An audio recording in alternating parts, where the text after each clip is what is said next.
ഞാൻ കേക്കായിട്ടല്ലതൊന്നും 2.5 കോടി 3.5 കോടി പറഞ്ഞതേ ഞാൻ നയിച്ചുണ്ടാക്കിയതാ. നാട്ടുകാരെ ഏതെങ്കിലും കാട്ടിൽ വന്നിക്കാണ്ട് എന്തെങ്കിലും പറയും വെച്ചിട്ട് ഇജ്ജു അതേമാതിരി പറയാം. അനക്ക് എന്തിന്റെ കുറവാണുള്ളത്? എനിക്കിവിടെ ബിസ്ക്കറ്റ് ഇല്ല, ബൂസ്റ്റ് ഇല്ല, ഹോർലിക്സും ഇല്ല. എന്താ കമ്മിയുള്ളത് ഇവിടെ?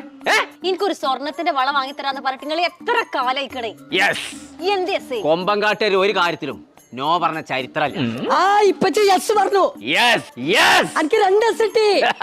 അതന്നെ ഞാനും പറഞ്ഞത്. SS ഗോൾഡ് അവിടെ നമ്മൾ ഏത് വളർത്താലും ഗ്രാമിന് 200 ഉറുപ്പിനുള്ളൂ ഇപ്പൊ പഠിക്കൂലി. അത് മാത്രല്ല SS ഗോൾഡിക്ക് ഞാൻ പോകാൻ വേറെ കാര്യം കൂടെ ഉണ്ട്. നമ്മൾ 6 മാസത്തിന് ഗൾഫിക്ക് പോവാണല്ലോ. അപ്പൊ ഇജ്ജുണ്ടല്ലോ പൊട്ടിയതും ചെറിയതൊക്കെ കൂടെ ഒരു ഭരണക്കടലാസിൽ പോയി വെച്ചു കുറച്ച് സ്വർണം അത് അവിടെ കൊണ്ടേ കൊടുക്കണം. അവിടെ കൊണ്ടുവച്ചിട്ടെത്താ സൈനാത്തുണ്ടാവും അവിടെ.